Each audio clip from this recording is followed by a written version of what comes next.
mengenai micro teaching, kemudian langkah-langkahnya itu apa, dan lain-lainnya. Dan bagi teman-teman yang penasaran atau masih, "Ih, naon sih micro teaching teh? Kumaha kitu langkah-langkahna?" Nah, boleh disimak, kemudian bertanya apabila kebingungan, oke?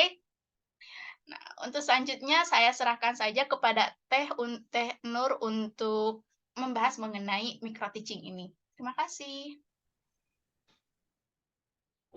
Terima kasih kepada moderator. Suara saya udah terdengar? Terdengar, Teh. Oke, izin share screen ya.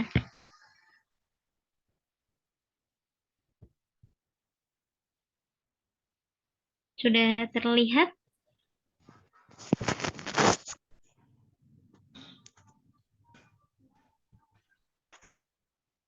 Sudah, Teh.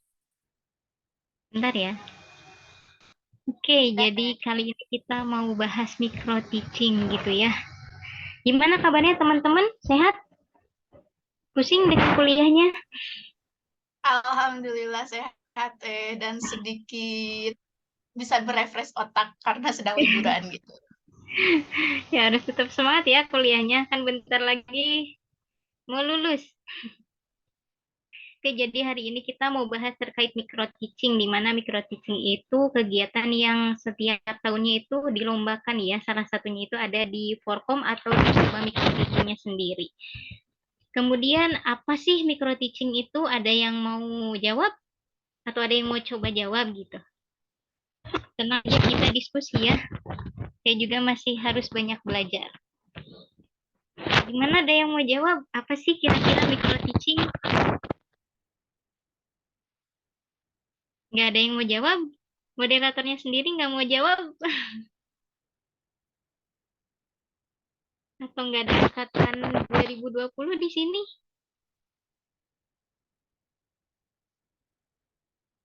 Suara saya terdengarkan ya? Terdengar, Teh. Terdengar, Teh. Oke. Oke, ya udah kalau nggak ada yang mau jawab kita bahas bareng-bareng ya. Kalau micro teaching itu kan ada dua kata ya, mikro sama teaching, di mana mikro itu kecil atau terbatas, sedangkan teaching itu pengajaran atau pembelajaran. Jadi micro teaching adalah sebuah pembelajaran dalam lingkup yang kecil atau terbatas. Terbatasnya dalam hal apa teh? Terbatas dari jumlah peserta didiknya, dari waktunya, dari ruang kelasnya, dan sebagainya. Dengan menggunakan suatu metode, nah biasanya metode yang digunakan itu menggunakan model pembelajaran yang bertujuan untuk melatih dan mengembangkan keterampilan dasar mengajar, di mana keterampilan dasar mengajar itu sangat-sangat penting dan harus dimiliki ya, agar tujuan pembelajaran yang sudah kita tetapkan itu bisa tercapai dengan baik. Kemudian kita mau bahas langkah-langkah micro teaching, di mana dalam langkah-langkah micro teaching ini kita juga akan membahas alur penyampaian dan juga teknik dalam micro teaching. Jadi gimana sih micro teaching kita biar bisa berjalan dengan baik dan juga berjalan dengan lancar. Nah, pada umumnya kegiatan pembelajaran itu terdiri dari 3 kegiatan. Yang pertama ada pendahuluan, kemudian inti dan penutup. Nah, di mana setiap bagiannya itu pasti ada bagian-bagiannya lagi. Nah, untuk kegiatan pendahuluan itu terdiri dari 4 bagian. Yang pertama ada orientasi. Nah, pada orientasi itu kita bisa melakukan pembukaan pembelajaran dengan salam pembuka. Kemudian kita bisa memanjatkan puji syukur kepada Tuhan Yang Maha Esa, terus dilanjutkan dengan doa untuk memulai pembelajaran. Setelah itu, kita juga bisa melakukan presensi kehadiran peserta didik. Dan yang terakhir, kita juga bisa mempersiapkan fisik dan psikis dari peserta didik agar siap untuk mengawali pembelajaran. Kemudian setelah itu ada apersepsi. Kalau di apersepsi itu biasanya kita mengaitkan materi yang akan dibahas dengan materi sebelumnya. Kemudian kita juga bisa ngasih tahu nih konsep apa aja yang harus dikuasai peserta didik dalam mempelajari materi yang akan dibahas. Kemudian kita juga bisa ngasih pertanyaan konsep yang terkait pada materi sebelumnya gitu untuk menguatkan konsep pada materi yang akan dibahas. Kemudian selanjutnya ada motivasi. Nah, motivasi itu sangat penting ya biar peserta didiknya itu punya gairah, punya semangat dalam belajar, apalagi fisika yang notabene-nya peserta didik itu punya pemikiran, fisika tuh udah sulit, fisika tuh nggak menyenangkan, bosen kayak gitu. Kita harus ngasih motivasi dengan cara gimana teh? Misalkan kita ngasih gambaran manfaat. Jadi apa sih manfaat yang dapat peserta didik dapatkan ketika dia belajar materi yang akan kita bahas kayak gitu. Kemudian ada pemberian acuan, di mana kalau pemberian acuan berarti kita ngasih tahu topik pembelajaran atau kita juga bisa menanyakan gitu ke peserta didiknya, misalkan ada yang tahu nggak hari ini kita mau bahas materi apa? Nah, kayak gitu. Kemudian ketika peserta didiknya udah tahu topik atau materi yang dibahas, kita bisa ngasih tahu tujuan pembelajaran yang harus dicapai peserta didik dalam pembelajaran yang sedang dilaksanakan. Terus di sini juga Teteh ada ini ya, ada angka 3, 4, 3, 5, 10. Maksudnya apa sih Teh? Karena tadi di awal Teteh udah bilang kalau micro teaching itu salah satunya dilombakan di Forkom, makanya pasti ada penilaian, di mana setiap penilaian itu pasti punya skor. Nah, untuk kegiatan pendahuluan atau kegiatan pembuka biasanya ada di apersepsi dengan skor penilaiannya 3, kemudian di motivasi 4, dan pemberian acuannya dengan skor 3 gitu. Jadi lumayan ya kalau kita hitung berarti ada 10 di kegiatan pembuka. Kemudian ada kegiatan inti. Kalau kegiatan inti secara umum berarti kita bisa menggunakan model pembelajaran, di mana kalau model pembelajaran pasti punya langkah-langkah pembelajaran atau sintak pembelajaran. Nah, tadi di depan sebelumnya Teteh udah ngasih foto-foto ya gitu ya, foto itu ketika Teteh PLP, dan juga kalau misalkan Teteh lomba micro teaching biasanya Teteh suka pakai model pembelajaran POE, setengahnya dari POE 2WE. Jadi kalau kalian udah hatam nih POE 2WE-nya ya gak apa-apa dipakai aja gitu di kegiatan intinya. Nah, biasanya yang Teteh pakai itu kan model pembelajaran POE, berarti sintaknya atau langkah-langkahnya ada 3 ya. Ada predict, ada observe, sama explain. Kalau predict berarti nanti peserta didiknya itu membuat prediksi atau dugaan. Nah, biasanya kalau di Forkom ada nih penilaian terkait kemampuan bertanya tingkat tinggi dengan skor poinnya 5.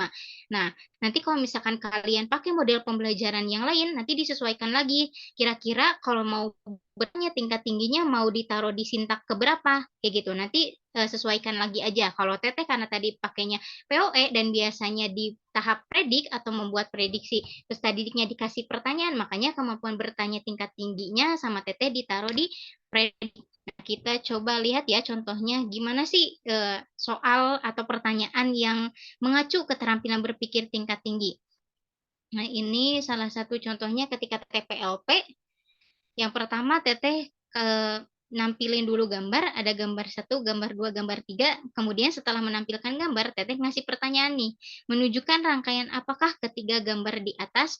Nah, kalau kita lihat gambar dan pertanyaannya, kira-kira menurut kalian ini udah mengarah ke keterampilan berpikir belum? Boleh ada yang jawab, mau salah mau benar juga nggak apa-apa. Kira-kira kalau Teteh kasih pertanyaan kalian apa ketiga gambar di atas, kalian ini soalnya pertanyaan yang mudah atau susah kira-kira?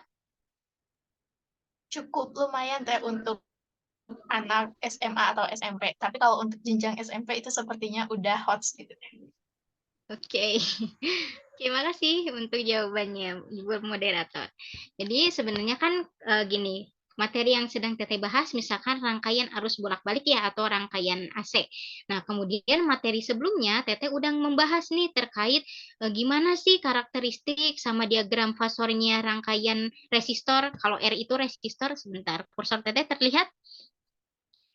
Kalau misalkan R itu kan resistor, kalau L itu induktor, kalau C itu kapasitor ya. Sebenarnya kalau kita lihat pertanyaannya, menunjukkan rangkaian apakah ketiga gambar di atas ini masih belum mengacu ke keterampilan berpikir tingkat tinggi, masih ke keterampilan berpikir tingkat rendah. Kenapa? Karena ketika kemarin mereka udah mempelajari ini materi, mereka kan tahu tuh R itu resistor, L itu induktor, C itu kapasitor. Ya, mereka cuma mengingat aja. Mereka kalau ingat, ya udah mereka bisa jawab pertanyaan ini. Itu jadi sebenarnya kalau keterampilan berpikir itu kan ada 2 ya, ada LOTS, Lower Order Thinking Skill, yaitu keterampilan berpikir tingkat rendah, sama HOTS, keterampilan berpikir tingkat tinggi. Nah, biasanya kalau keterampilan berpikir tingkat rendah itu ada 3, nanti C1, C2, sama C3. C1 itu mengingat, C2 memahami, C3 menerapkan. Jadi ketika mereka udah ingat nih, mereka bisa jawab pertanyaan yang pertama. Makanya pertanyaan yang pertama ini masih belum mengarah ke kemampuan bertanya tingkat tinggi. Nah, kemudian Teteh kasih lagi nih gambar, gambar 4, gambar 5, gambar 6. Kemudian Teteh kasih lagi pertanyaan. Manakah pasangan diagram fasor untuk masing-masing rangkaian? Berikan alasanmu. Jadi harus peserta didiknya harus masangin gambar satu kira-kira diagram fasornya sama yang mana? Gambar 4, gambar 5 atau gambar 6 kayak gitu. Nah, kalau kita lihat, kalau misalkan di pertanyaan yang kedua, ini juga masih belum mengarah ke kemampuan bertanya tingkat tinggi. Kenapa? Karena kalau misalkan mereka udah tahu ya gambar satu itu R sama L, oh berarti resistor, induktor. Kedua resistor, kapasitor, yang ketiga induktor sama kapasitor.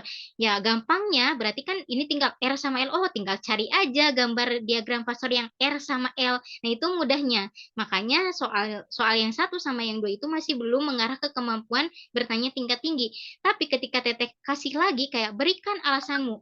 Nah, berarti kan ketika mereka udah ingat nih, mereka mencoba nginget materi yang sebelumnya, kemudian mereka harus paham kan, harus paham materi sebelumnya. Setelah itu kalau mereka udah paham, mereka menerapkan pemahaman mereka ke diagram fasornya. Setelah mereka menerapkan, nah mereka harus menganalisis lagi. Nah, makanya kita udah masuk ke tahap C4. C4 menganalisis, coba aja pakai materi yang sudah mengarah ke keterampilan berpikir tingkat tinggi. Contohnya yang KD-nya itu menganalisis. Jadi kan nanti IPK-nya juga pasti mengikuti ya yang menganalisis, jadi udah mengarah ke keterampilan berpikir tingkat tinggi kayak gitu. Misalkan kayak gini, kalau yang pertama mereka kan tadi udah jawab ya, misalkan gambar satu itu rangkaian resistor dan induktor. Terus mereka jawab nih,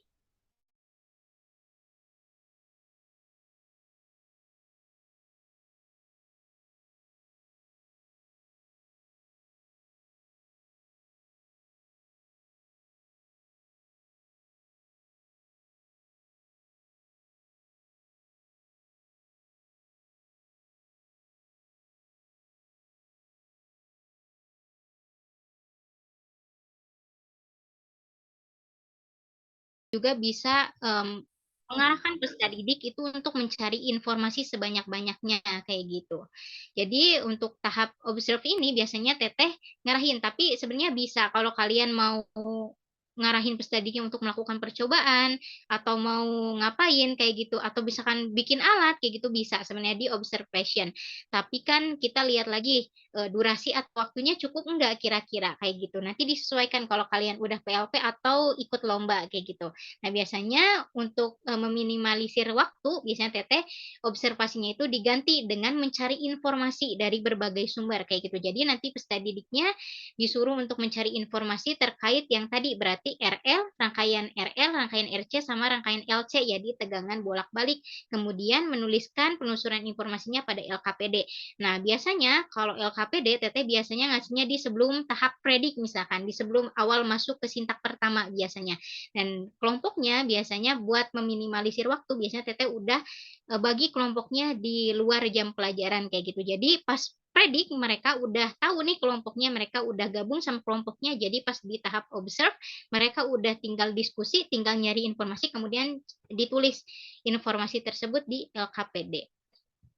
Kemudian yang terakhir ada explain ya, berarti tahap yang ketiga itu explain atau menjelaskan. Biasanya kalau menjelaskan kan tadi mereka udah mencoba membuat prediksi, kemudian mereka juga udah mencari informasinya. Berarti pada tahap explain ini mereka menyimpulkan dulu, menyimpulkan dari hasil penelusuran informasi kan tadi kalau tahap observe itu tujuannya mereka membuktikan benar nggak sih prediksi yang mereka buat itu. Gitu. Mereka membuat kesimpulan biasanya nanti disuruh presentasi di depan kelas kayak gitu. Kita kembali ke slide sebelumnya ya. Nah, jadi pas di tahap X mereka udah mempresentasikan. Nah, misalnya di explain itu nanti kita ngasih penguatan atau buffer penilaian pemberian dengan skornya 5. Oh, jadi nanti gini kalau nanti nih nyebutin hasil prediksinya kayak depan mereka nyari pastikan nyuruh nih untuk kelompok lagi. Biasanya apa ada yang beda sama kelompok yang tadi udah terus kemudian menjelaskan informasi mereka, penelusuran mereka itu udah benar atau belum. Biasanya kita ngasih penguatan, misalkan kayak tadi, betul bahwa diksi yang mereka buat gambar satu itu pasangannya dengan gambar empat. Nah, itu termasuk penguatan. Kemudian buat menguatkan lagi, biasanya kita ngasihkan materi pembelajaran. Nanti tinggal dijelaskan rasanya karena itu ke kanan. Karena kalau misalkan pada rangkaian resistor, arus sama tegangan bersamaan, makanya garisnya itu satu garis. Sedangkan kalau di induktor, tegangannya itu biasanya mendahului arus dengan fasenya misalkan setengah fase atau 90 derajat. Makanya tadi si VL-nya itu ke atas. Nah, misalkan kayak gitu. Jadi pas di explain ini, guru harus memberikan penguatan biasanya. Dan itu poinnya 5 poin. Kemudian untuk penguasaan materi pembelajaran juga ada skornya 10 poin. Jadi ketika kalian ikut lomba Forkom misalkan, atau nanti di PLP juga, ya kalian harus benar-benar nguasain materi pembelajarannya gitu. Jangan sampai kalian ngasih konsep yang salah, atau kata kemarin ibu bilangnya ini duluan, misalkan kayak tadi ya, kalau induktor itu misalkan tegangan dulu baru arus. Nah, jangan sampai kalian salah ngomong arus dulu. Lah, kemarin kan ibu udah bilangnya tegangan dulu. Nah, jangan sampai kayak gitu. Jadi konsepnya juga harus benar, harus berkesinambungan kayak gitu. Dan insya Allah sih kalau di lomba kan nanti dibimbing ya sama dosen, ya pasti insya Allah konsepnya juga yang disampaikan udah benar kayak gitu. Kemudian ada penilaian seperti kejelasan berbicara. Tentu ya, berarti kalau kita ikut lomba atau ngajar juga kan harus jelas ngomongnya gitu. Jangan sampai nggak kedengaran kayak selamat pagi anak-anak, kan nggak jelas gitu. Tapi kan kita juga harus berbicaranya jelas gitu, biar mereka juga menangkap materinya ya benar gitu. Itu poinnya 5 skor. Kemudian ada variasi verbal. Variasi verbal itu berarti variasi kata-kata yang kita gunakan ketika menjelaskan dari awal sampai akhir. Nah, biasanya kalau misalkan kalian mau ikut lomba, buatlah skrip dulu. Skrip dulu apa yang mau kalian omongin dari awal sampai akhir. Tiap kata per katanya kalian tulis aja di skrip. Nanti pas kalian udah baca skripnya, ada nih yang berulang. Misalkan contohnya kayak yang pertama orientasi, kemudian persepsi, kemudian motivasi, kemudian pemberian acuan, kan itu udah berulang ya. Kemudian.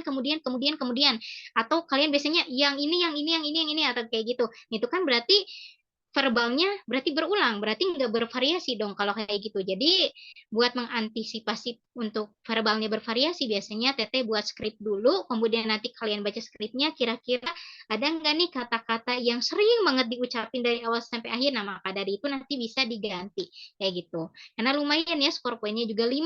Kemudian ada penilaian percaya diri dengan skor poinnya 10.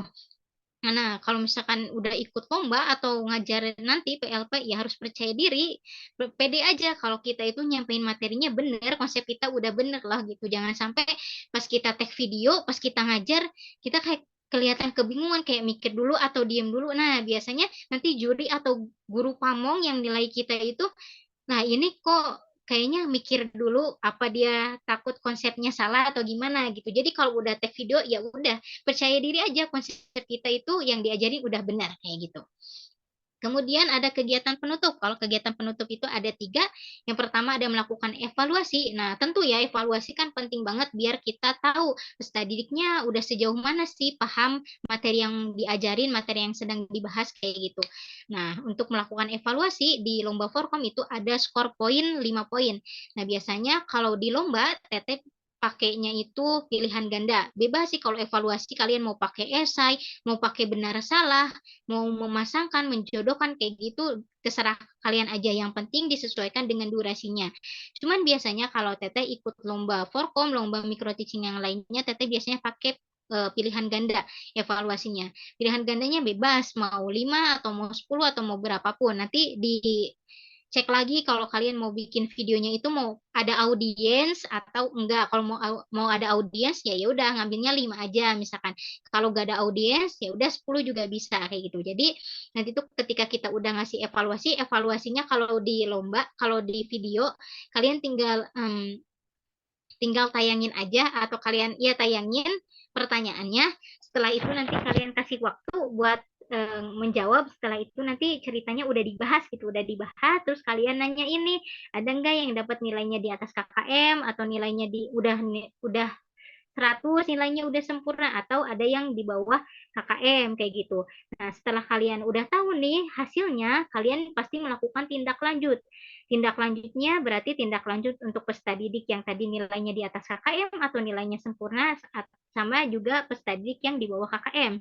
Contohnya berarti tindak lanjut buat peserta didik yang misalkan nilainya udah bagus nih, ya berarti tinggal dipertahankan atau misalkan dengan ucapan selamat atau applause kayak gitu. Tapi kalau yang peserta didiknya yang nilainya tadi di bawah KKM atau ya di misalkan KKM-nya 70, di bawah 70, ya kalian harus bisa ngasih motivasi peserta didik gitu ya. Jangan sampai mereka tambah down udah nilainya kecil terus kaliannya ngomel apalah segala macam kayak gitu. Tapi kalian kasih motivasi aja. Contohnya misalkan kayak gini. Untuk peserta didik yang nilainya belum mencapai nilai KKM atau belum memuaskan, tidak apa-apa ya, tetap semangat belajarnya, insya Allah misalkan untuk pertemuan selanjutnya sebelum memulai materi, Ibu akan melakukan tes ulang atau melakukan remedial agar nilai kalian dapat mencapai nilai KKM kayak gitu, misalkan kayak gitu, untuk melakukan tindak lanjut ke peserta didik yang tadi nilainya di bawah KKM. Dan kalau di Forkom itu melakukan tindak lanjut ada skor poinnya 5. Setelah itu nanti ada menyimpulkan dan menutup pembelajaran. Kalau untuk menyimpulkan berarti setelah tadi udah nih kayak kita kasih tindak lanjut, kemudian kita simpulkan. Nah, untuk simpulkan juga sebenarnya bebas mau dari peserta didiknya semua, misalkan kayak apakah ada yang mau menyimpulkan materi pembelajaran kita pada hari ini, misalkan kayak gitu. Berarti kan kita menyerahkan ke peserta didiknya. Atau misalkan jikalau ini ada peserta didiknya yang bingung, nggak tahu harus nyimpulinnya kayak gimana, nah itu bisa kita guru sama peserta didiknya yang menyimpulkan. Jadi nanti gurunya ngebimbing peserta didiknya. Misal kalau kayak tadi kesimpulan materi pada hari ini yaitu rangkaian RL, misalkan diagram fasornya menunjukkan bahwa VR itu tadi gimana anak-anak, misalkan kayak gitu. Nanti ada yang jawab misalkan lurus Bu ke kanan. Nah, betul lurus ke kanan. Tadi itu kalau lurus ke kanan berarti tegangan sama arusnya gimana? Nanti misalkan gak ada yang jawab nih, masih gak ada yang jawab. Nah, kita pancing lagi. Tadi itu tegangan sama arusnya gimana? Bergeraknya barengan atau beda-beda? Nanti itu kan ada yang jawab barengan Bu, betul barengan. Makanya ketika barengan dia garisnya satu garis lurus, misalnya kayak gitu. Kemudian tadi ke atas ya, berarti kalau ke atas tegangannya dulu atau arusnya dulu tadi yang jalan. Misalkan nanti ada tuh yang jawab, misalkan tegangannya dulu Bu. Dimana tadi beda fasenya tuh berapa katanya? Setengah fase kayak gitu. Jadi nanti kita yang ngebimbing, peserta didiknya yang nambahin kayak gitu.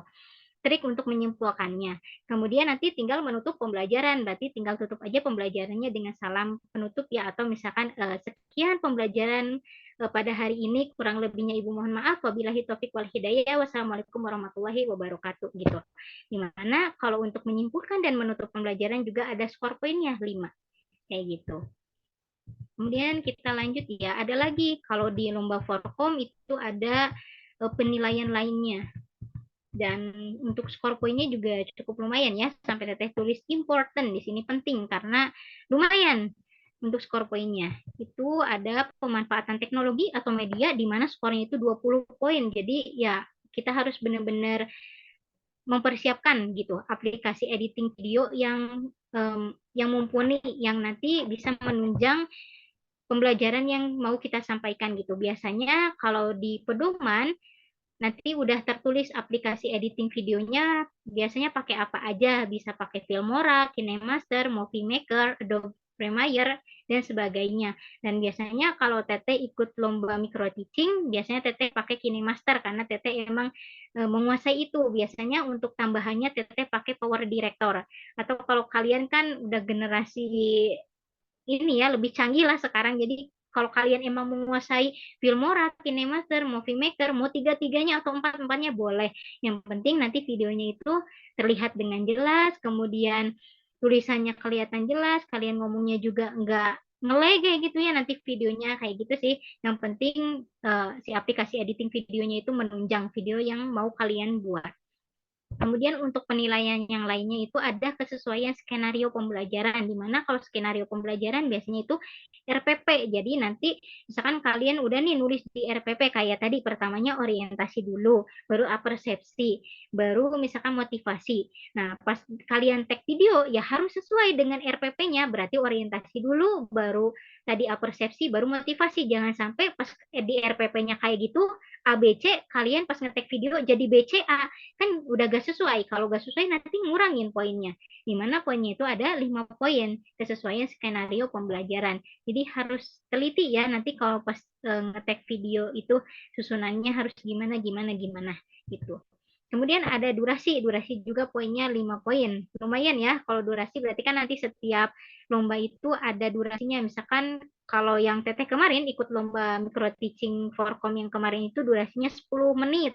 Jadi kan sedikit ya, kalau durasinya sedikit ya materi yang disampaikannya juga sedikit gitu. Jadi yang penting-penting aja. Kalau yang sekarang Teteh baca pedoman Forkom yang tahun ini itu udah 20 menit. Jadi kan udah tambah besar tuh, tambah lebar ya durasinya. Jadi nanti kalau kalian mau nambahin gambar, misalkan tadi mau ada percobaan, nanti ada video percobaannya bisa kayak gitu. Nanti tinggal disesuaikan durasinya. Misalkan kalau yang sekarang 20 menit, nah jangan sampai video kalian itu 20 menit lebih 5 detik. Nah biasanya 5 detik juga ngaruh gitu. Jadi durasinya harus benar-benar sesuai dengan pedomannya. Kayak gitu. Mungkin itu materi yang dapat Teteh sampaikan. Ada pertanyaan? Any question?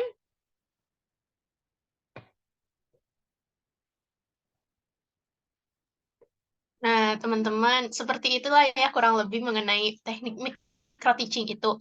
Nah, dari teman-teman ada gak nih yang mau bertanya mengenai micro teaching nih? Atau ada yang masih kebingungan gitu? Boleh nih pertanyaannya bisa langsung raise hand atau melalui chat di Zoom ya.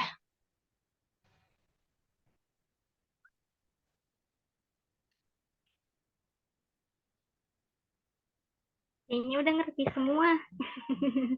Jadi nggak ada yang nanya ya.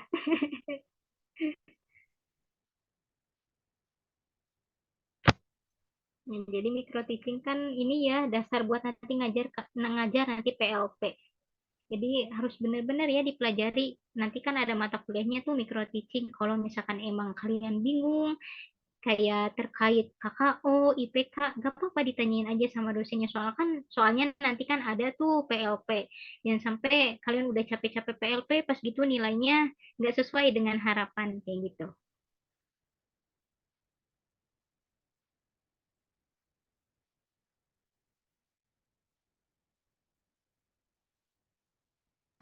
Ini ada Teh dari Sasmi Teh. Ya, boleh. Katanya, izin bertanya Teh, biasanya ada seleksi naskah dulu atau langsung pengiriman video sama biasanya menggunakan peserta didik atau tidak? Terima kasih katanya. Boleh langsung dijawab Teh. Oke, terima kasih Sasmi buat pertanyaannya. Biasanya kita daftar dulu, terus kayak ngirimin RPP, LKPD, pokoknya segala macam ya, sampai pokoknya RPP itu lengkap ada LKPD sampai sistem penilaiannya. Setelah itu biasanya nanti ada link lagi buat ngirim videonya kayak gitu. Kalau untuk seleksi biasanya daftar dulu, udah daftar tuh kan biasanya ada pembayaran terus kita nanti ngisiin semua RPP kelengkapannya, baru nanti setelah itu kita ngirim videonya. Kayak gitu kalau seleksi Forkom. Terus tadi apalagi peserta didik maksudnya gimana?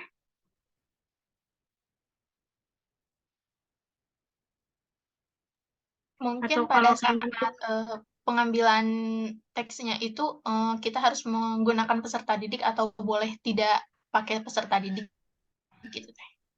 jadi Sepertinya. di Apakah seperti itu Kang Lasmi? ya boleh langsung bicara aja nggak apa-apa.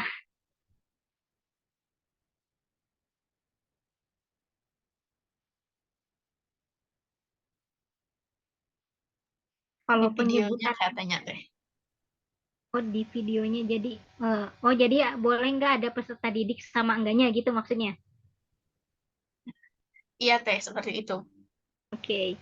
Bebas sih biasanya. Kalau di pedomannya emang harus ada audiens, ya berarti harus ada audiensnya. Tapi kalau Forkom biasanya membebaskan pesertanya mau pakai audiens boleh, mau enggak juga nggak apa-apa gitu. Tapi Yang teh penting kalau durasinya oh iya. gimana? Tapi teh kalau di Forkom itu, ada penilaian nggak antara kalau pakai peserta didik sama enggak gitu? Jadi penilaiannya beda enggak? Nggak ada. Jadi nggak, selain yang Teteh sebutin tadi, yang ada poin-poinnya, yang ada nilai-nilainya itu yang dinilai. Terkait peserta didiknya nggak ada penilaiannya. Oh, siap siap teh. Teteh izin bertanya, kalau dari segi waktu itu, ada patokannya nggak? Misalkan di orientasi itu berapa menitnya gitu? Kalau di Porkom nggak ada, bebas. Yang penting satu video itu udah memuat pembuka, inti, sama penutup biasanya. Bebas mau pembukanya lama juga gak apa-apa, tapi kan kita lihat lagi ya, yang penting kan inti. Makanya biasanya di pembukaan itu ya simpel aja gitu. Soalnya dulu Teteh juga karena durasinya 10 menit, dulu tuh udah nyampe 2 menit gitu pembukaannya. Makanya pas dibimbing sama dosen itu, Nur bisa nggak dikurangin lagi gitu, biar di intinya lebih banyak kayak gitu biasanya. Tapi teh untuk durasi keseluruhannya itu berapa menit teh? Kalau lomba Forkom yang tahun kemarin Teteh ikuti itu 10 menit. Tapi kalau yang pedoman yang sekarang Teteh baca itu udah 20 menit. Wah, tambah lama ya teh. Lama. Jadi pas inti itu, pas ya kita nyampein kayak sintak-sintak pembelajaran tuh leluasa gitu, yang kalau yang sekarang enaknya.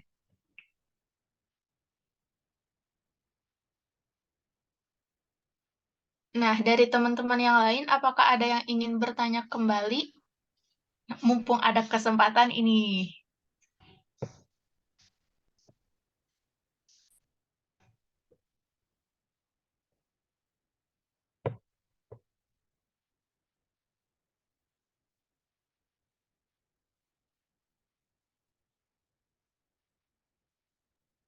Nah, oh iya teh, kalau menurut teteh ya di micro teaching itu kesulitannya itu di bagian mananya sih teh? Sebentar, suaranya tadi terputus. Gimana? Nah, kalau menurut pandangan teteh ya, pengalaman teteh gitu, di micro teaching itu kesulitannya itu pas bagian mananya gitu, dan cara teteh ngatasinya itu kayak gimana gitu? Kalau micro teaching, enggak sih, semuanya sulit sebenarnya. Tapi pas dijalanin enggak sih, biasa aja gitu kayak kita ngajar gitu. Mungkin cuma tadi harus menyesuaikan durasi biasanya, terus kan harus menarik juga ya, harus menarik, kira-kira ini harus kita ya, jadi gimana kita harus bisa menarik peserta didik buat mau belajar kayak gitu. Itu sih paling. Terus juga biasanya kalau di konsep kan udah tenang ya, karena kan kita dibimbing juga sama dosen, jadi ya perdalam aja, perdalam pemahaman kita terkait dengan materi, terkait dengan modelnya. Emang model pembelajaran itu nggak ada penilaiannya sebenarnya kalau di Forkom. Tapi karena kan kalau model pembelajaran kan buat ngasih tahu ya langkah-langkah pembelajaran ini, bakal siswa mau dibawa kemana nih, mau apakah mau ditanya dulu atau langsung suruh suruh eksperimen atau gimana kayak gitu. Nah, untuk model pembelajaran juga harus disesuaikan dengan IPK-nya kayak gitu. Jangan sampai IPK-nya mau, misalkan indikator pencapaian kompetensinya mau mencipta, misalkan mencipta suatu proyek, misalkan kalian mau pakai project based learning, tapi pas pelaksanaan nggak cukup nih, nggak sampai proyek. Nah, jangan sampai kayak gitu, berarti nanti model pembelajaran yang digunakannya itu berarti nggak sesuai sama indikator pencapaian kompetensinya. Dan mungkin tips buat pakai model pembelajaran itu ya, yang pertama kalian harus benar-benar nguasain sih model pembelajaran yang kalian gunain ya, apalagi biasa micro teaching nanti semester 6 kalau nggak salah. Itu kan ada ya micro teaching, nanti suka ditanya kalau misalkan pakai hmm, kalau misalkan pakai kayak discovery learning, memang tujuan pembelajarannya mau ngapain nanti siswanya kayak gitu. Kalau misalnya discovery learning kan lebih ke memverifikasi. Jadi benar nggak sih teori sama praktek itu kayak gini hasilnya kayak gitu. Atau kalau misalkan kalian mau ngarahin siswanya buat menyelesaikan permasalahan, nanti permasalahannya kan beda-beda. Kalau misalkan skripsi teh yang kemarin yang model labs heuristik itu kan si permasalahannya itu emang benar-benar kompleks gitu. Jadi nanti siswanya harus ngasih pandangan dari segi A, B, C kayak gitu. Jadi harus disesuaikan juga. Jadi tujuan pembelajaran kalian yang kalian harapkan itu apa, nanti model yang kira-kira cocok dengan materinya apa, kayak gitu. Oh, siap-siap Teh. Terima kasih Teh. Nah, Sama-sama. dari teman-teman yang lain ada yang ingin ditanyakan lagi gak? Ini soalnya kan kita di semester depan-depan ini akan berhadapan dengan micro teaching nih. Siapa tahu ada yang kurang paham gitu. Nah, boleh nih sekarang di kesempatan ini ditanyakan sama ahlinya loh.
Nah, ini Teh ada pertanyaan dari Dinda Rahayu. Katanya, izin bertanya Teh, hal apa saja yang harus dipersiapkan dari sekarang untuk micro teaching ini khususnya untuk mahasiswa angkatan 2022 katanya.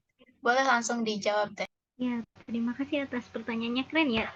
Angkatan 2022 udah mau mempersiapkan micro teaching, keren. Oke, Terlihat sangat ambis gitu ya Teh. Oh iya bener, ambis. Wah, teteh aja. Udahlah Wah, nanti gitu. Ini udah mempersiapkan, keren-keren. Gak apa-apa ya. Yang pertama itu berarti kan kalau ada tuh mata kuliah kayak media pembelajaran, model-model pembelajaran. Nah, pertama itu kalian pahami dulu terkait model-model pembelajarannya.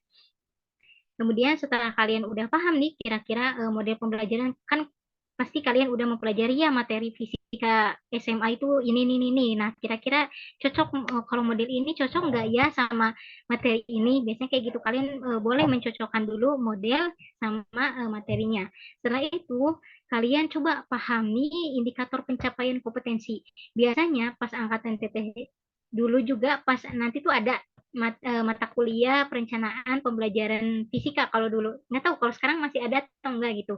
Nah, waktu itu ada, kita itu disuruh bikin RPP ya, setelah kalian udah ngerti model yang dipakai, terus udah nih nyoba kayak mencocokkan materinya, oh berarti kalau model ini sama ini kecapai nih, kira-kira kalau saya mau tujuannya A, oh ya kecapai, gitu berarti kan cocok. Nah, setelah itu pas di nanti mata kuliah perencanaan pembelajaran fisika, bisa kita disuruh bikin RPP. Nah, yang pertama kali dikomentarin sama dosen biasanya IPK, indikator pencapaian kompetensi. Jadi, kalian memilih KKO, kata kerja operasionalnya, misalkan kayak kalau Teteh tadi materinya itu rangkaiannya RLC, KD-nya itu udah menganalisis. Nah, KKO kalian berarti ya minimal itu biasanya kalau KKO atau IPK biasanya boleh di bawah satu tingkat dari tujuan pembelajaran yang kalian mau pakai. Misalkan, kalau menganalisis kan adanya di C4. Nah, berarti minimal KKO yang kalian pakai ya berarti C3. Jangan sampai, sebenarnya boleh pakai C1 sama C2, tapi paling satu atau dua, nggak boleh lebih banyak. Yang harus lebih banyak biasanya di C4-nya. Kayak gitu. Jadi perdalam lagi KKO-nya. Kayak gitu, perdalam lagi KKO-nya, terus nyoba-nyoba bikin indikator pencapaian kompetensinya. Nah, kalau tujuan pembelajaran tinggal ngikutin dari IPK-nya. Setelah itu ya udah kalian coba bikin RPP, terus coba lagi cari-cari oh LKPD, kalau LKPD-nya gimana ya yang bagus. Kan LKPD itu kan ada yang mengikuti sintaknya, ada yang enggak gitu. Ada beberapa model yang enggak pakai sintaknya kayak gitu. Dicoba persiapan bikin LKPD-nya, setelah itu dicoba lagi bikin penilaian, berarti penilaian pengetahuan, kemudian penilaian sikap, sama penilaian keterampilan. Kira-kira kalau pengetahuan kan gampang ya pakai soal. Nah, kalau misalkan sikapnya kalian mau menganalisisnya dari mana? Biasanya kan kalau misalkan pembelajaran nggak melulu tentang pengetahuan, tapi kan ada penilaian sikap sama penilaian keterampilan kayak gitu. Jadi kalau misalkan udah nih kalian nyoba beres semua, bikin RPP, bikin LKPD, bikin rancangan penilaiannya, ya udah kalian nanti coba sharing-sharing sama kakak tingkat, atau boleh ke dosennya langsung, atau biasanya canggung sih kalau ke dosen, boleh ke kakak tingkat. Misalkan saya udah pernah nih, saya bikin RPP, saya bikin rencana penilaiannya kayak gini, LKPD-nya kayak gini, bener enggak gitu sih paling kalau untuk persiapannya.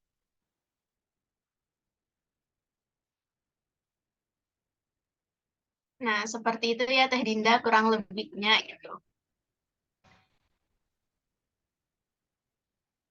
Nah, dari teman-teman yang lain boleh ditanyakan apabila masih ada kebingungan.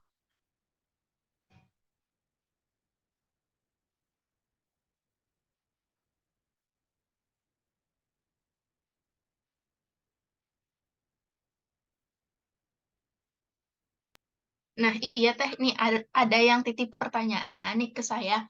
Katanya kalau micro teaching pas semester 6 itu penilaiannya nanti sama nggak kayak micro teaching pas di Forkom gitu Teh? Kalau penilaian micro teaching di mata kuliah itu tergantung dosennya ya. Teteh juga nggak tahu waktu itu. Teteh kebagian sama Pak Rahmat waktu itu. Pak Rahmat nggak bilang sih kayak penilaiannya harus A, B, C. Enggak sih. Yang penting kita, misalnya kita ngambil model itu, terus nanti sesuai enggak sama IPK-nya. Biasanya kalau misalkan kayak tujuannya ya, si siswanya kayak tadi mau mencipta ya, misalkan membuat proyek. Di pas gitu yang dipilih modelnya bukan project based learning misalkan. Nah kayak gitu kan nggak sesuai, biasanya disesuaikan dulu. Jadi biasanya penilaiannya itu paham nggak sih sama model yang dipakai dengan materinya kayak gitu. Terus biasanya yang dinilai itu konsep, soalnya Bapak nggak tahu ya kalau yang Pak Endang waktu itu, kalau yang Teteh ke Pak Rahmat biasanya suka ditanya konsepnya. Ya konsep mau dari, biasa pembagian materinya itu dari vektor sampai kelas 12 waktu itu. Cuman Teteh waktu itu kebagian kelas 10. Biasanya mau materi apapun biasanya ditanya konsepnya sama Bapak kayak gitu. Jadi penilaiannya juga dari penguasaan materi. Sama ini nanti kan kita ngebawain, jadi gestur tubuh kita pas ngajar kayak gimana, itu sih yang jadi penilaian. Kalau kemarin mah kayak gitu, cuman penilaian yang spesifiknya kurang tahu karena itu kembali lagi ke dosennya. Oh iya Teh. Tapi kalau materinya itu ditentuin nggak Teh? Sama Kalau Bapak atau kita nentuin sendiri gitu? kalau itu, kalau waktu teteh mah nyambung dari pas mata kuliah perencanaan pembelajaran fisika. Jadi pas mata kuliah perencanaan pembelajaran fisika teh dibagi materinya sesuai NPM, terus setelah itu dilanjutin. Kalau kita ke bagian materinya hukum Newton, ya berarti nanti pas micro teaching hukum Newton gitu. Nah, siap Teh. Baik Teh, terima kasih Teh. Oh iya Teh, ada satu lagi nih. Eh, Eh, kalau buat micro teaching yang menarik itu gimana sih Teh? yang menarik ya berarti siswanya harus Mm-mm. aktif yang sebisa mungkin. Nah kan, Mana? kita kita itu kan nggak bisa ngondisiin siswa ya gitu. Nah jadi eh, tips buat kita gitu biar menarik minat siswa gitu. Ya, biasanya kalau Teteh di awal belajar itu suka ngasih jargon biasanya kalau Teteh. Emang sih mungkin kelihatan awalnya garing, tapi kesini-sininya mah seru kok. Malah kayak waktu itu Teteh tampil harusnya pertama. Cuman karena Teteh dugdag dari Kuningan, waktu itu kan karena daring ya, dugdag Teteh dari Kuningan ke Tasik, akhirnya Teteh jadi penampil kedua harusnya pertama.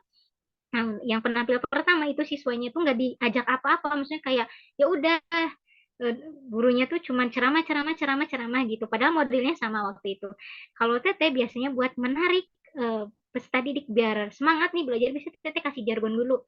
Soalnya kayak nanti kalau misalnya ibu bilang kelas 11 IPA jawabannya bisa. Kayak gitu. Nanti kalau udah 3 kali baru bisa bisa bisa pasti bisa. Misalnya kayak gitu kalau Teteh. Atau mau dicoba biar semangat nih audiensnya.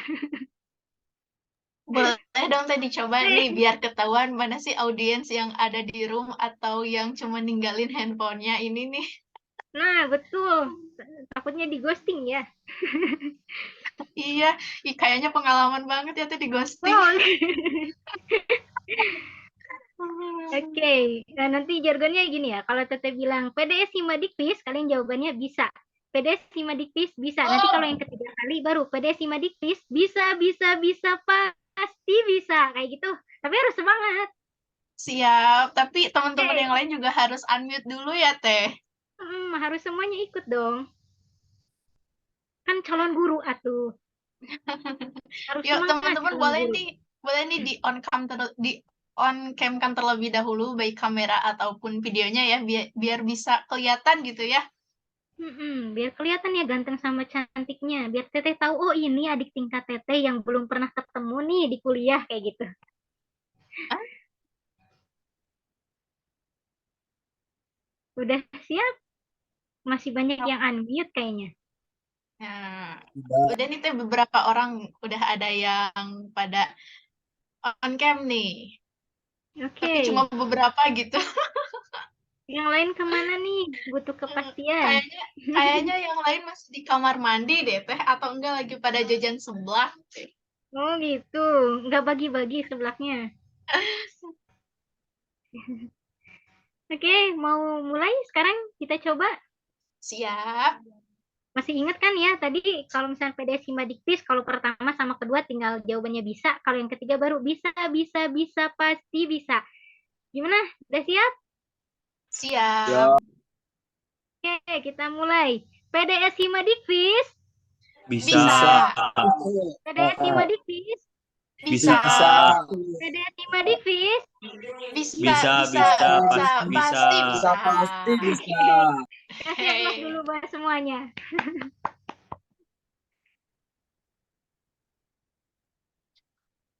Gimana udah semangat belum?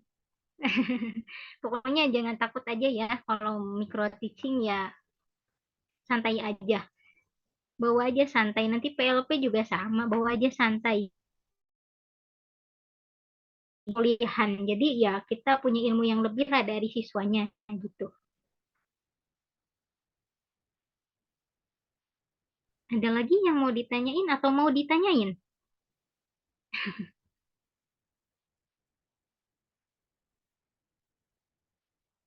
Ini teh yang ikutnya angkatan berapa aja? Dari angkatan 2021 sama 2022 Teh. Namun ada juga beberapa dari 2020. Ya. Nah, 2000. buat teman-teman, kalau sekiranya tidak ada yang ditanyakan lagi, izin mengakhiri diskusi hari ini, ataupun kalau masih ada yang penasaran, boleh ya dihubungi Teh Nurnya langsung. Tadi kan sudah saya sebutkan juga, baik emailnya ataupun nomor handphonenya. Mungkin sekian Teh dari diskusi hari ini, karena waktunya juga sudah menipis gitu. Namun ternyata seru sekali ya diskusi hari ini. Nah, Oh, ada mau ada ada yang disampaikan kenang-kenangan dulu boleh? apa Teh? Mau ada yang disampaikan dulu boleh? Satu slide lagi. Boleh, boleh Teh, boleh. Buat penutup mungkin buat para kaum jomblo atau lagi nyari crush atau yang udah punya pacar juga nggak apa-apa. Ada satu kalimat nih dari Teteh. Kalau nggak dapet dia di tahun ini ya gak apa-apa. Yang penting dapat prestasi dulu. Jadi semangat berprestasi ya buat semuanya. Makasih. Mungkin cukup sekian juga dari Teteh. Kurang lebihnya mohon maaf. Wabillahi taufiq wal hidayah. Wassalamualaikum warahmatullahi wabarakatuh. Dikembalikan lagi ke Ibu Moderator. Terima kasih.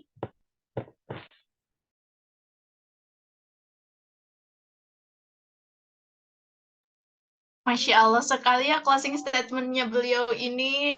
Nah, gitu ya teman-teman, kalau masih ada yang jomblo nih, jangan takut buat jomblo, tapi takutlah kalau kita nggak punya prestasi. Nah, Teh ada kenang-kenangan nih dari kita nih buat Teteh. Nah, boleh nih Bapak Operator untuk share screen-nya. Ini ada chat katanya, asik, makasih banyak Teh Nur. Sama-sama. Terima kasih kembali.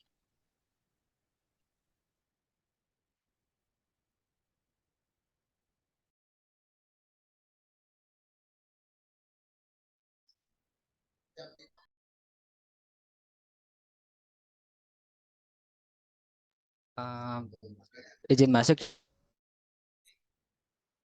Eh, kepada teman-teman terlebih dahulu untuk pengambilan dokumentasi. 2, 3.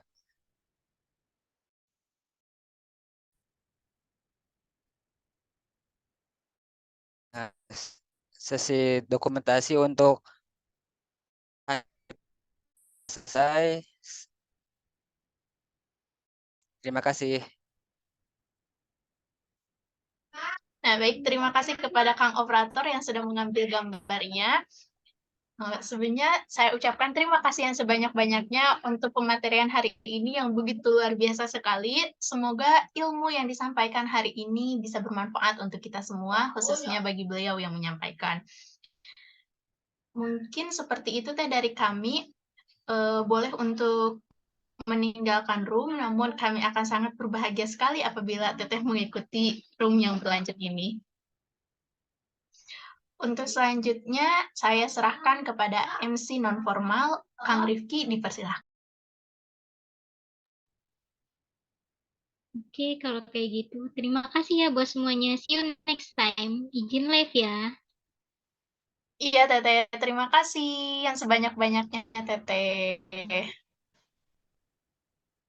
Ya, terima kasih kembali. Ya, Assalamualaikum. Waalaikumsalam warahmatullahi wabarakatuh.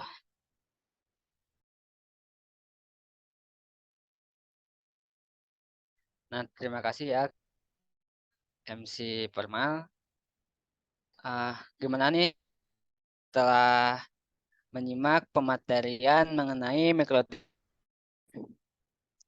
Pastinya akan sangat bermanfaat sekali kita. Selanjutnya kuisis nih teman-teman.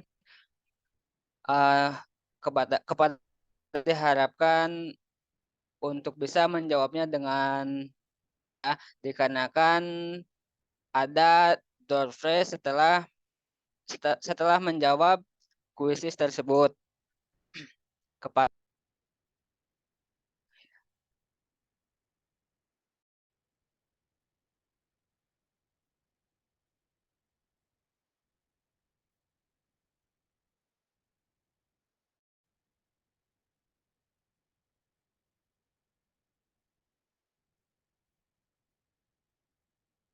nah, bisa diakses terlebih dahulu ya.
Silahkan teman-temannya, linknya sudah saya kirimkan.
Bagaimana nih teman-teman?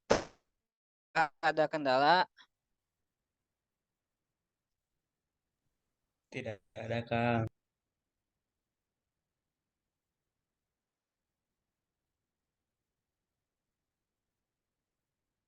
Kang, tetap semangat ya teman-teman.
Masih ada yang mau join kan nih teman-teman? Sebelum kita mulai kuis.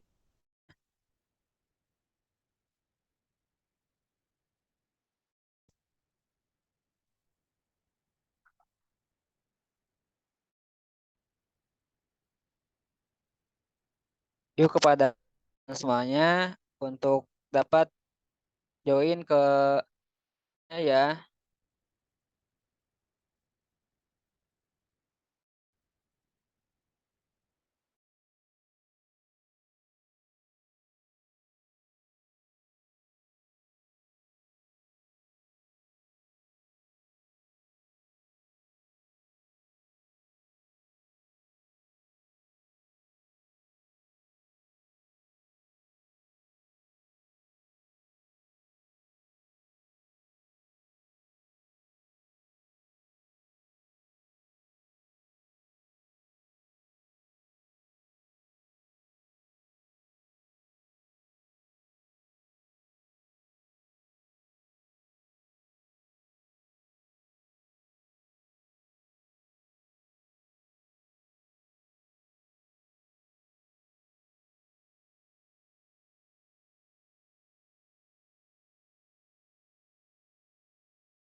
Dalam hitungan ketiga kita mulai ya. Satu, dua, tiga, mulai.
Kang Sahrul ternyata ada di peringkat pertama nih.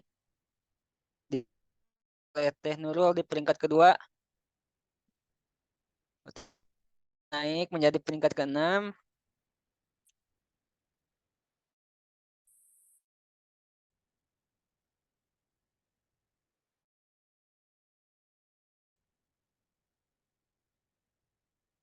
Oh, ternyata Kang Sahrul tersalip oleh Teh Nurul nih.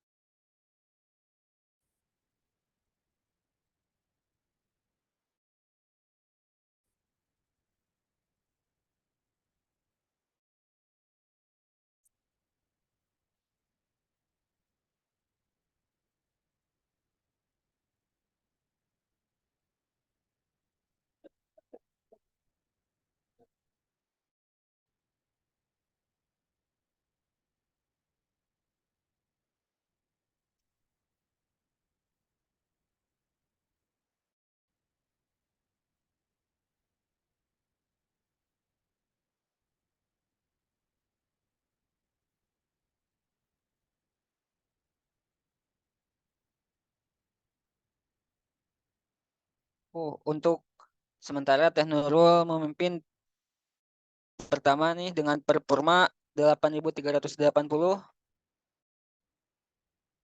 disusul dengan Asahrul performa 6.110 nih guys.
Persaingan mulai sengit nih guys.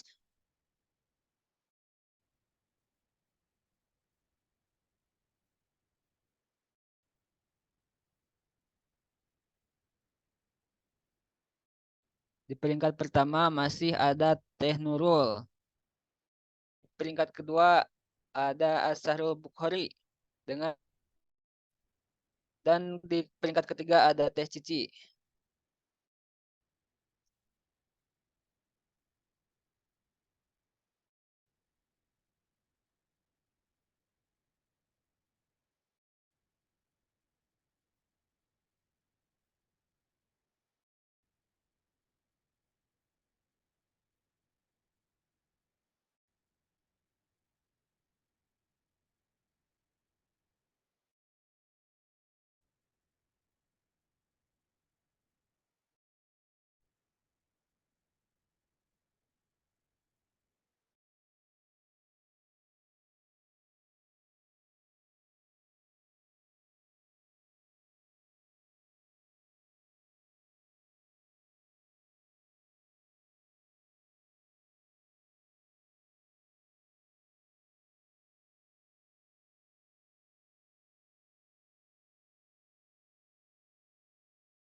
Wah, ternyata pemenangnya Teh Nurul ada di peringkat pertama, terus ada Asyahrul di kedua dan Teh Rosa di peringkat ketiga ya.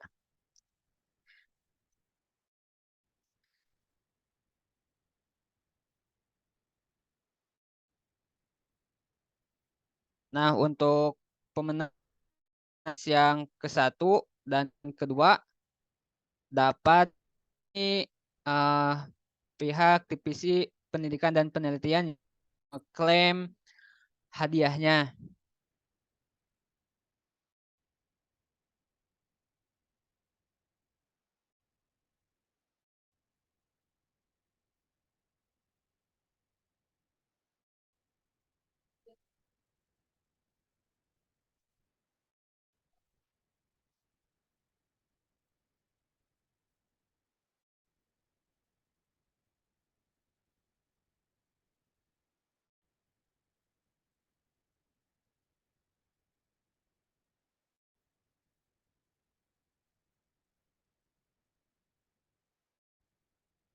Nah, teman-teman jangan dulu keluar ya. Selanjutnya kita dokumentasi kegiatan terlebih dahulu ya. Kepada rekan-rekan semuanya diharapkan untuk terlebih dahulu.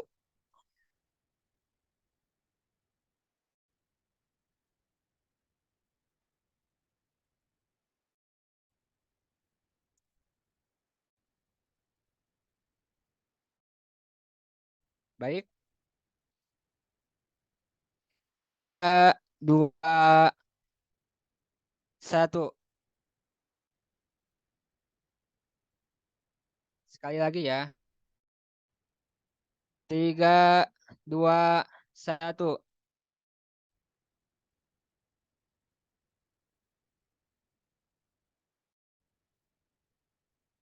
Baik, sesi dokumentasi telah saya kembalikan kepada moderator.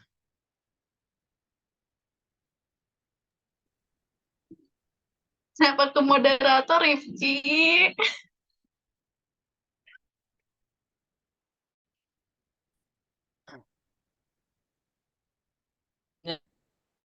Baik, karena rangkaian acara telah kepada teman-teman semuanya dapat meninggalkan room Zoom ini. Terima kasih. Wassalamualaikum warahmatullahi wabarakatuh. Waalaikumsalam warahmatullahi wabarakatuh.